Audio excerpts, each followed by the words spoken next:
నా సహోదరి సహోదరులకు ప్రభు అయిన యేసుక్రీస్తు నామంలో వందనాలు తెలియజేస్తూ ఉన్నాను.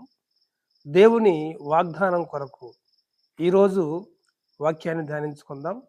పరిశుద్ధ గ్రంథంలో నుండి 56వ కీర్తన 8వ వచనాన్ని చదువుకొని మనం వాక్యాన్ని ధ్యానించుకుందాం.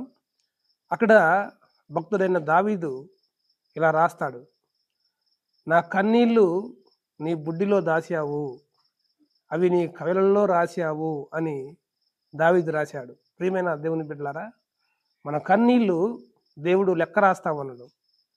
ఎందుకంటే నిన్ను ఏడిపించిన వారిని నీ ముందు నిలిపి వారి ముందు నీ తల పైకెత్తబోతున్న దేవుడు నీ కన్నీళ్లకు సమాధానం ఇవ్వబోతా ఉన్నాడు.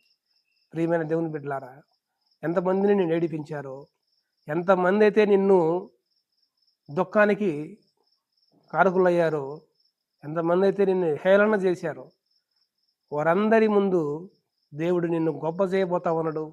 దేవుడు నిన్ను దీవెనకరంగా ఆశీర్వాదకరంగా మార్చబోతా ఉన్నాడు. కాబట్టి ఈ ఉదయకాల సమయంలో మరొకసారి ఈ వాగ్దానం నా జీవితంలో నెరవేర్చు ప్రభువా అంటూ ప్రార్థన చేద్దాం. దేవుడు నీ కన్నీళ్లను లెక్క రాస్తున్నాడు. ఒకరోజు దానికి ప్రతిగా దేవుడు బహుమానం ఇవ్వబోతా ఉన్నాడు. నీ ఏడుపుకు కారణం ఎవరో, నిన్ను ఏడిపించిన వారు ఎవరో, వారి ముందే దేవుడు నిన్ను గొప్ప చేయబోతా ఉన్నాడు. అట్టి కృప దేవుడు మనందరికి అనుగ్రహించును గాక. Praise lord. ప్రార్థన చేసుకుందాం. పరిశుద్ధులైన తండ్రి, ప్రేమగల దేవా, నీకు వందనాలు. మా కన్నీళ్లకు నాయనా ఒకరోజు నువ్వు సమాధానం ఇవ్వబోతా ఉన్నావు. మమ్మల్ని ఏడిపించిన వారి ముందు నువ్వు గొప్ప చేయబోతున్నావు ప్రభువా. నీ నామానికి నామ చెల్లిస్తూ యేసు పరిశుద్ధ నామమున అడిగి ప్రార్థించి వేడుకుంటున్నాను తండ్రి. ఆమేన్.